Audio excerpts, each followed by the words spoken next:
말씀의 제목이 용서할 수 있는 조건입니다. 오전에는 저희가 용서에 대해서 함께 말씀을 좀 나누었고요. 오후에는 그것을 조금 더 성경에서 가르쳐 주시는 대로 조금만 더 한 번 더 생각해 보려고 합니다. 드라마를 보시면 여러 가지 주제가 있죠. 주제라는 것은 그 드라마가 말하고자 하는 내용입니다. 남녀 간의 사랑일 수도 있고 성공일 수도 있고 어떤 사건을 해결해 나가는 그러한 것들이 주제입니다. 이 드라마를 보면 여러 가지 주제 가운데 맨 마지막에 끝나는 두 가지의 결말이 있습니다. 모든 드라마는 이 둘 중에 하나로 끝나죠. 하나는 희극이고 또 하나는 비극입니다. 내용이 어떻게 됐든지 간에 해피엔딩으로 행복하게 살았더라 이렇게 하면 그건 희극이라고 말을 하고요. 다 죽었더라 이러면 이제 그 비극이라고 하죠. 즉 어떤 내용이든 간에 그 마지막이 행복하게 끝나면 희극, 어떤 내용인 간에 그 마지막이 불행하게 끝나면 비극 이렇게 말합니다. 하나님께서 우리에게 원하시는 삶의 마지막은 희극입니다.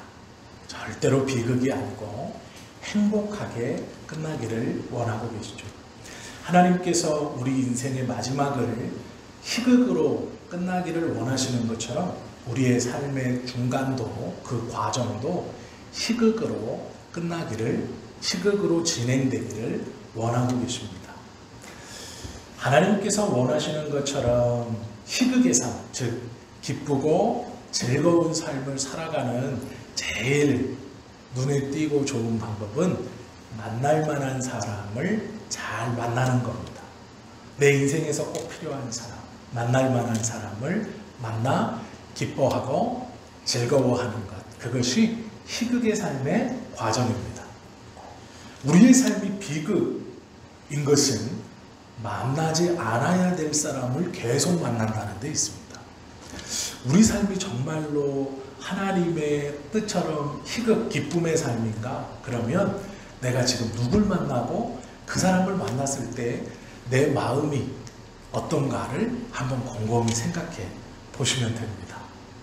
우리의 삶이 희극이라면 만날 만한 사람들을 만나서 그 사람을 만나 기쁘고 즐겁고 행복한 시간을 보내는 것이 우리의 희극의 삶이고, 만나지 않을 만한 사람을 계속 만나고 마주쳐서 매일매일 기분 나쁘고 속상하고 마음 아프게 사는 것이 비극의 삶입니다. 만날 만한 사람을 잘 만나서 기쁨의 삶을 사는 것, 이것을 은혜의 삶이라고 그러고요. 만나지 않아도 되는 사람을 계속 만나 어렵고 아프고 힘들게 사는 것을 심판의 삶이라고도 불러도 별반 다르지 않을 것입니다. 우리 주변에는 우리에게 기쁨을 주고 즐거움을 주고 감사를 주는 그런 사람이 있는 반면에, 누군가를 만나면 내가 상처받고 아프고 어렵고 힘든 그런 만남도 있습니다. 이게 꼭 사람만이 그러는 것이 아니고 어떤 상황이나 어떤 여건이 나에게 기쁘고 감사한 것을 많이 주면 모르겠지만 그렇지 않을 때도 자주 있다라는 것이죠. 우리의 삶을 힘들게 하는 것, 그것을 우리가 용서하고 품을 수 있는 것, 그 이유가 있습니다. 먼저는요, 하나님께서 이루어 주시는 은혜를 내가 먼저 붙들 때 그걸 용서할 수 있습니다. 오늘 야곱이 그런 겁니다. 요셉이 그런 삶을 사는 것입니다. 요셉은 17살에 팔렸습니다. 팔린 이유는 형들이 아버지의 사랑, 야곱인 아버지의 사랑을 독차지하는 요셉을 보고 시기했습니다. 양을 치러 형들이 집에서 좀 떨어진 곳으로 풀을 찾아서 양들을 이끌고 갔을 때 17살 먹은 아들에게 형들이 잘 있나 보고 와라 라고 말했고, 이 요셉은 그 아버지의 말에 순종해서 형들을 찾아갔습니다. 멀리서 자신의 동생이 오는 것을 보고 형들이 이야기합니다. 야, 저기 꿈꾸는 자가 오는도다. 그리고 아버지의 사랑을 독차지하는 자가 온다. 저가 여기에 오니 아주 좋은 기회다. 우리가 구덩이를 파고 그곳에 저것을 집어넣고 저가 죽나 안 죽나 보자 라고 이야기합니다. 구덩이를 파고 그곳에 동생을 잡아다가 집어넣고 원래는 굶어 죽일 생각이었어요. 아니면 산짐승이나 이런 것들이 와서 잡아먹게 가만히 둘 생각이었습니다. 그렇게 하려고 이미 말을 맞췄는데 그 중에 형제 중 하나가 우리가 얘가 죽는 것을 지켜보는 데까지는 시간도 오래 걸리고 차마 그렇게 하는 것은 형제지간에 좋은 것이 아니니 마침 저기 보면 애굽으로 들어가는 노예상들이 지나가니 얘를 팔자. 그래서 구덩이에서 꺼내서 노예상에게 팔아버립니다. 이것이 17살 때의 일입니다. 노예상에 팔려던 이 17살짜리 소년이 노예상에게 팔리고 또 거기서 새로운 주인을 만나 종으로 신분이 바뀌어서 그 여러 상황을 거치다 13년이 지나서 애굽의 총리가 되었습니다. 그리고 애굽뿐 아니라 온 땅에 가뭄이 들어 이 형제들이 있는 예루살렘에도 가뭄이 들었고 아버지 야곱의 부탁대로 이들이 집에 있는 돈 될 것을 다 싸들고 식량이 있는 애굽에 와서 그 식량을 바꿔가려고 온 상황입니다. 그때의 그 책임자가 자신들이 13년 전에 팔았던 동생인 요셉이었습니다. 그 요셉이 꿇어 앉아있는 자신의 형들을 보고 하는 이야기가 오늘 본문의 이야기입니다. 그런데 오늘 본문의 이야기를 가만히 보면요, 하나님의 은혜를 누가 받았는가를 볼 수 있죠. 형제들이 받은 것은 아니고 이 팔려온 동생이 받았습니다. 이가 총리가 된 것이죠. 하나님의 은혜를 받는다는 게 무엇인가? 원수보다 내가 더 잘 되는 겁니다. 1차원적일 수 있지만 저보다 내가 더 잘 돼야 그를 용서할 수 있습니다. 이것을 하찮게 여기시면 안 됩니다. 저보다 내가 잘 돼야 됩니다. 저가 준 상처보다 내가 더 잘 돼야 저를 용서할 수 있습니다. 하나님께서 요셉을 복주심은 너는 버림받았지만 걱정하지 마라 요셉아. 내가 너와 함께하고 내가 너를 복되게 하겠다. 요셉이 붙들고 있는 그 하나님이 요셉을 저들보다 더 복되게 하셨어요. 그래서 지금 요셉은 높은 곳에 앉아있고 저들은 그 앞에 꾸려 엎드려 있는 거예요. 그때 용서할 수 있습니다. 내가 더 잘 됐기 때문에. 이것이 성경의 말씀이고요. 우리가 첫 번째로 들어야 되는 하나님의 은혜를 구해야 하는 이유입니다. 그저 아무것도 하지 않고 기도만 하면서 하나님 내 삶을 저 원수보다 더 복되게 해 주십시오 라고 하는 게 아니에요. 하나님의 복을 붙들기 위해서 최선을 다하는 거예요. 요셉은 노예로 팔려서도 최선을 다했고 감옥에 갇혀서도 간수장의 눈에 띌 만큼 최선을 다했습니다. 총리가 되어서도 곡식을 모으고 곡간을 짓고 그 흉년 중에서도 애굽을 먹여 살리기 위해서 최선을 다했어요. 열심히 살았습니다. 그러자 높아지는 거예요. 높아지자 용서할 수 있어요. 이것을 간과하시면 안 돼요. 하나님 앞에 은혜를 구할 때 우리가 구해야 되는 첫 번째는 나의 형통이에요. 하나님 내가 잘 돼야 됩니다. 그래야 용서할 수 있어요. 그것이 우리입니다. 연약한 우리들의 모습이에요. 그러므로 그렇게 기도하셔야 돼요. 하나님 내가 형통해야 되고 하나님 내가 잘 돼야 됩니다. 그래야 내가 용서할 수 있고 그래야 내가 품을 수 있습니다. 왜요? 그것이 연약한 우리들의 용서의 그릇이에요. 코리덴붕 여사라는 이 여자의 이야기를 제가 자주 드리죠. 이 코리덴붕은 독일의 유태인 수용소에 갇혀 있었던 여성입니다.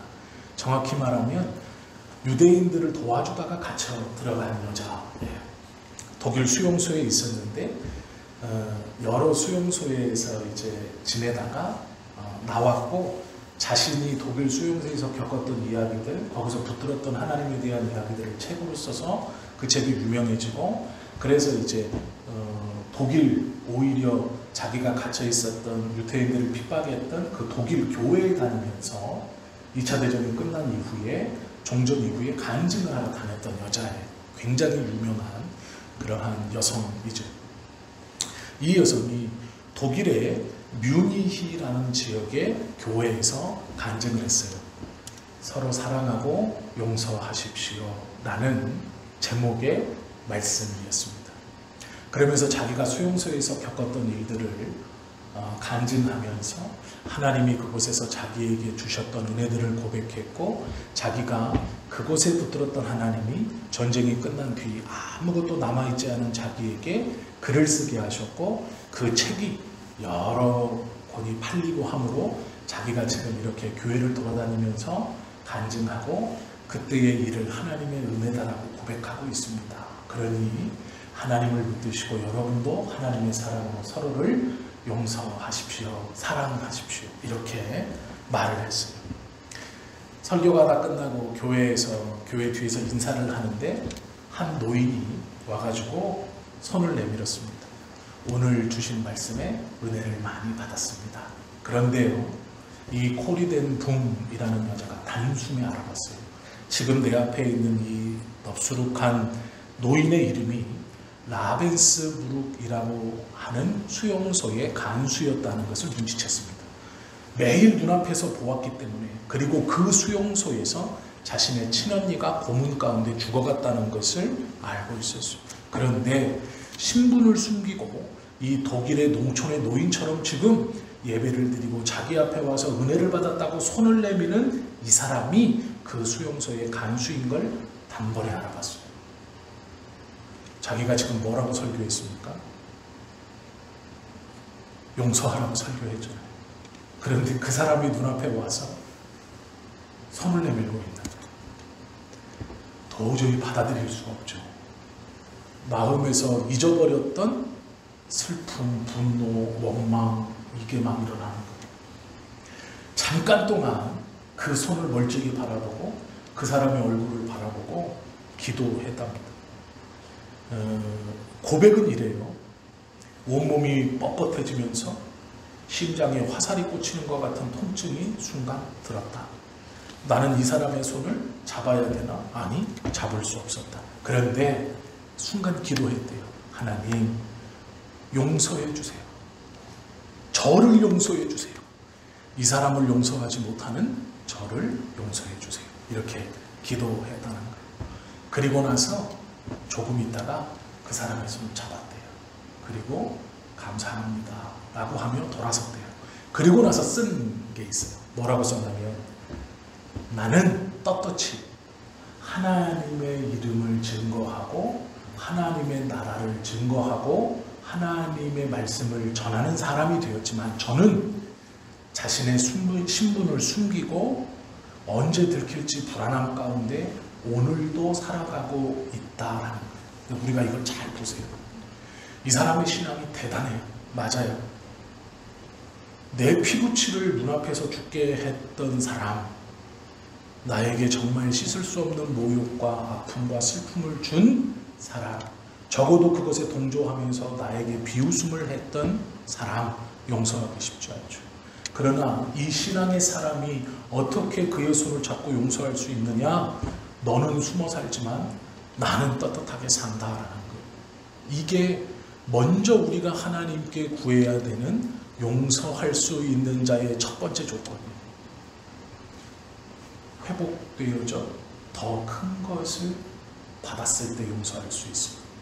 하나님의 은혜가 팔렸던 종이었던 죄수였던 요셉을 총리로 만들었을 때 그 총리가 된 요셉이 형제들 자기를 팔았지만 지금 식량 때문에 무릎 꿇고 있는 완전히 역전되어진 삶에 손을 내밀 수 있다라는 이걸 무시하시면 안 돼요.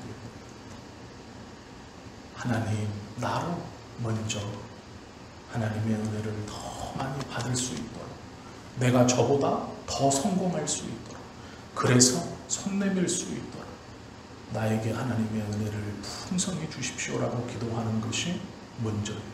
이 신앙은 이 기도를 얕다고 생각하시면 안 돼요. 에이 목사님 믿음이 있는데 그럴 수 있습니까? 아니요. 그렇게 생각하시면 안 돼요. 우리는 죄인입니다. 연약해요. 아무리 대인배처럼 생각하려고 해도 용서가 안 돼요. 저와 내가 비슷하거나 저가 나보다 더 잘났으면 용서가 안 돼요. 품을 수 없어요. 어쩌면 그건 용서가 아니라 포기하는 거예요. 저가 나보다 잘났고 여전히 잘 살고 여전히 억울하고 여전히 분하지만 포기하는 거예요. 우리는 죄인이고 연약한 자이기 때문에 그것을 인정하고 하나님 앞에 내가 더 주의 은혜를 받고 내가 더 잘되고 내가 더 성숙하여서 저에게 손을 내밀을 수 있는 은혜를 나에게 주십시오라고 기도하는 거예요. 이것이 중요하다라는 것이죠. 요셉이 그러했어요. 하나님이 요셉을 그러하게 만들어 주셨어요. 13년 동안 고생한 것 같지만 13년 후의 자리는 완전히 달라요. 팔렸던 요셉은 총리였고 팔았던 형들은 지금 그 밑에 무릎 꿇고 있는 거예요. 그때 얘기할 수 있는 거예요. 그때 손 내밀 수 있는 거예요. 우리에게도 그런 은혜가 있어야 합니다. 이것이 우리가 하나님 앞에 우리의 연약함과 죄인임을 인정하며 솔직하게 드리는 첫 번째 기도예요. 그러나 하나가 더 있어요. 그것이 중요합니다. 왜냐하면 모든 원수 갚음이 회복되어서 갚을 수 있는 게 아니기 때문이에요. 만약에 원수가 내 재물이나 내 명예를 손상시킨 게 아니고 내 자녀를 데려갔다면 어떻게 하시겠어요? 이건 회복되는 게 아니에요. 내가 아무리 다른 것으로 높아진다 그래도 그 빈자리가 채워질 수 없어요. 그 상처가 좋아질 수 없어요. 이건 하나님의 은혜를 2배, 3배 받았다고 해서도 치유되는 것이 아니에요. 고쳐질 수 없어요. 그러면 그런 아픔, 그런 상처, 씻을 수 없는, 회복될 수 없는 어려움과 아픔을 준 그 상황과 사람은 용서할 수 없느냐? 그렇지 않아요.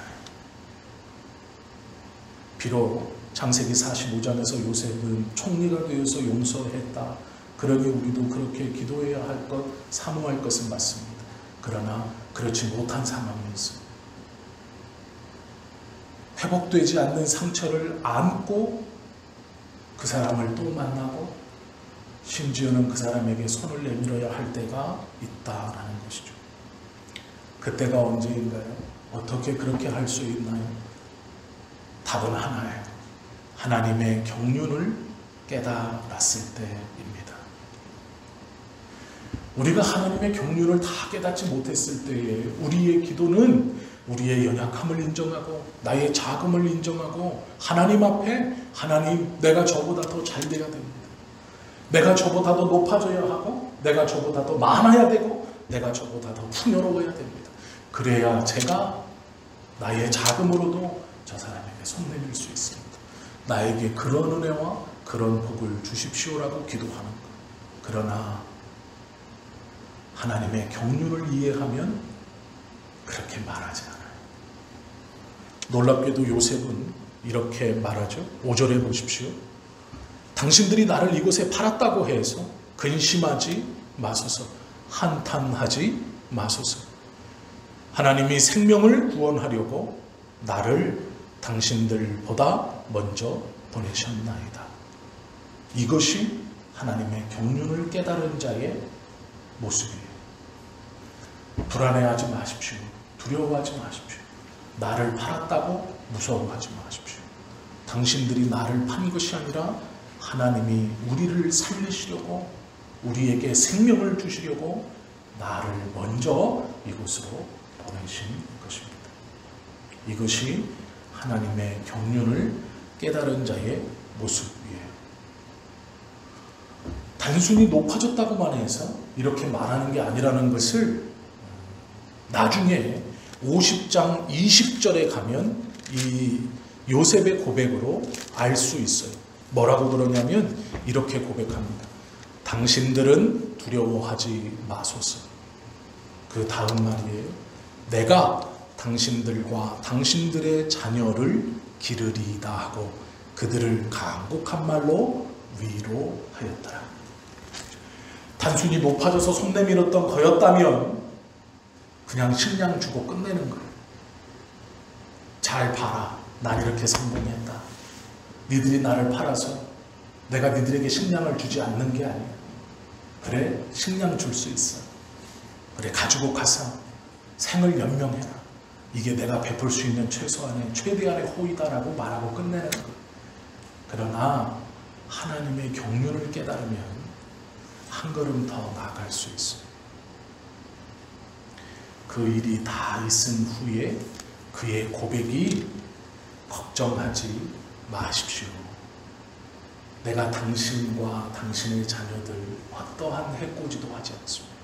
오히려 내가 당신들을 보호하고 당신들의 자녀들을 기를 겁니다. 이렇게 말하는 것. 이것이 하나님의 경륜을 깨달은 사람이 고백하는 용서의 범위입니다. 내가 어찌 대신하겠습니까? 내가 무엇이라고? 오히려 하나님의 경륜이 무엇인지 알았으니 그것에 순종합니다. 이들이 나에게 잘했다, 나에게 미안하다, 내 마음을 움직여서 사과해서가 아니에요. 하나님의 경륜을 깨달으니 단순히 식량을 주어 돌려보내는 것이 아니라 그들의 삶과 그들의 자녀의 삶까지 자기가 할 수 있는 최대한의 것으로 오히려 이들을 섬기는 것. 두려워하지 마십시오. 겁내지 않아도 됩니다. 라고 말하는 거죠. 이것이 하나님의 경륜을 깨달은 사람의 고백이에요. 이것이 용서의 범위입니다. 하나님이 나를 온 애굽의 주로 삼으셨습니다. 라는 말은 하나님 내가 복받아서 저들보다 더 잘 돼서 용서할 수 있어야 합니다. 그러기에 나에게 복을 주십시오. 우리가 작을 때 우리의 작음을 인정하고 나의 연약함을 솔직히 하나님 앞에 인정하며 드리는 기도예요. 잘못된 것이 아닙니다. 그러나 그것과 함께 한 번 더 하나님의 말씀과 뜻을 생각해 보아야 해요. 하나님께서 우리에게 높아지심의 은혜를 주시고 형통함의 은혜를 주시고 채워짐의 은혜를 주셔서 내가 그보다 더 많이 가졌다고 가정해 보세요. 그래서 그가 어려울 때 충분히 손 내밀 수 있어요. 그리고 손 내밀었어요. 우리 하나님께서 그것에서 만족하시고 너 잘했다. 물론 그렇게 하시겠지만 그게 끝이 아니라는 거예요. 그것은 보여지는 것이고요. 중요하지 않다는 게 아닙니다. 필요한 것입니다. 그러나 그것보다 하나님께서 내 백성에게 더 원하시는 것, 그것은 하나님의 경륜을 깨닫는 것, 하나님의 뜻을 깨닫는 것. 외적으로 복을 받아 저보다 더 잘나서 네가 나에게 주었던 어떠한 것을 내가 갚지 아니하고 용서하고 내가 베풀리라. 그것도 하나님의 백성으로 충분히 보여주며 살아가면 유익한 모습이고 좋은 모습이에요. 우리는 다 그렇게 기도하죠. 하나님 내가 저보다 더 잘 돼서 하나님 그게 잘못됐다는 게 아닙니다. 하나님께서 그 은혜도 주시지만 진정 원하시는 것은 하나님의 경륜을 깨닫고 행하는 것, 하나님의 뜻을 깨닫는 것. 불안해하거나 두려워하지 마십시오. 걱정하지 마십시오. 당신들이 나를 팔았지만 걱정하지 마십시오. 요셉은 형들에게 과거에 있었던 일에 대해서 가타부타 말하지 않습니다. 왜 말하지 않을까요? 잊어버려서가 아니죠. 13년이나 흘러서 기억하지 못해서가 아니죠. 하나님의 경륜이라는 것을 깨달았으니 그가 나에게 했던 일이 중요하지 않은 거예요. 저들이 나에게 했던 일이 중요하지 않은 거예요. 그것이 하나님의 경륜 안에 있으니 그 상황과 그 상처가 중요하지 않은 거예요. 하나님의 뜻을 깨닫는다는 것은 그것이죠. 내가 받은 은혜가 어떠하다라는 것을 온전히 깨닫고 하나님의 뜻이 무엇인가를 온전히 깨닫는 자는 사람이 할 수 있는 용서, 그것보다 더 큰 것을 할 수 있게 되는 것이죠. 하나님의 경륜을 깨닫는 순간, 그것을 알게 되는 순간 용서의 한계를 넘어설 수 있죠. 내가 가지지 못했어도 그를 용서할 수 있고, 내가 치유가 되지 않았어도 그를 섬기고 품을 수 있다라는 것이죠. 하나님께서 협력하여 선을 이룬다 라는 하나님의 경륜이 무엇인지를 우리가 진정으로 깨닫는다면 우리의 말, 우리의 생각, 우리의 삶을 통해서 드러나는 용서는 우리가 할 수 있는 어떠한 범위를 분명히 넘어서게 될 것입니다. 고린도전서 1장은 이렇게 말하죠. 그리스도의 날에 너희는 나의 사랑이 되고 나는 너희의 자랑이 되리라 라고 말씀합니다. 서로가 서로를 자랑하는, 예수께서 우리를 자랑하심에 우리의 무엇을 자랑하실까요? 받아서 용서해 주는 것을 자랑하실까요? 채워져서 용서해 주고 채워져서 도와주고 채워져서 손 내미는 그 모습을 자랑하실까요? 아니죠. 하나님의 경륜을 깨달아 할 수 없는 것에 손 내밀 때, 채워지지 못했을 때 손 내밀 때, 그것이 하나님의 경륜, 내 삶을 주님이 붙들고 가시는 것이라는 것을 온전히 인정한 삶에서 나오는 그 믿음의 고백이 우리의 입술에서 나올 때 하나님은, 그리스도는 그것을 하나님 앞에 자랑한다는, 당신의 기뻐하신 뜻으로 내게 주신 나의 백성이 당신의 뜻을 받들고 깨달아 사람으로 할 수 없는 일을 당신의 뜻 안에서 행하는 이것이 하나님, 내가 주님께 이들을 통하여 자랑하는 모습입니다 라는 것이죠. 요셉은 외형적으로만 법을 받은 게 아닙니다. 그의 내면에 하나님의 경륜을 깨달았어요. 그렇기 때문에 원망하지 않는, 과거를 말하지 않아도 아무런 상관이 없는 겁니다. 데살로니가전서 4장 13절 말씀에 보면 소망이 없는 다른 이와 같이 슬퍼하지 않게 하려 합니다 라고 말해요. 소망이 없는 다른 이와 같이, 우리의 소망은 하나님의 경륜을 온전히 깨닫는 겁니다. 우리의 소망이 채워지는 것이 아니라 하나님의 경륜을 깨닫는, 물론 채워져서 손 내미는 것도 중요하고 그것도 하나님 앞에 연약한 우리가 마땅히 기도해요. 우리의 그릇으로는, 우리만의 그릇으로는 그렇게 해도 손 내밀지 못하는 사람이 많아요. 내가 그것보다 더 채워졌다고 해서 도움을 주지 않는 사람이 더 많아요. 이해하지 않는 사람이 더 많아요. 아니, 이해하고 싶지 않은 것이죠. 네가 나 없을 때 나를 멸시하고 나를 무시하고 나에게 상처를 주고 아픔을 주었는데 내가 이제 조금 이렇게 일어섰다고 네가 고개 숙이고 와서 뻔뻔하게 도와달라 그래? 아니, 너도 당해봐. 이런 사람이 더 많아요. 그래, 어찌됐든 지금은 내가 너보다 조금 더 갖고 있고 내가 조금 더 잘 살고 내가 조금 더 여유로우니 그래, 내가 도와줄게. 그런 사람도 거의 없어요. 그런데 우리는 그것을 기도라도 하죠. 그러면 일반 사람보다는 나은 거예요. 인정합니다. 그것이 그리스도인의 삶의 모습 중 하나일 겁니다. 그러나 그것도 중요하지만 하나님께서 진정으로 원하시는 것은 신앙인의 삶이에요. 하나님의 경륜을 깨닫는 자의 삶이에요. 하나님의 뜻 안에서 행하는 자의 모습이다라는 것이죠. 그것이 우리의 소망이죠. 그것이 우리의 용서의 기준이 되어야 합니다. 받아들여 풍성해져서 용서해 주실 수 있는 은혜를 받을 수 있기를 예수님의 이름으로 축원합니다. 또 더 크게 하나님의 경륜을 깨달아 진정으로 하나님이 원하시는 용서의 조건을 붙들고 진짜 주님이 원하시는 용서의 손을 내밀 수 있는 우리 모두가 되실 수 있기를 예수님의 이름으로 축원드립니다. 기도드리겠습니다.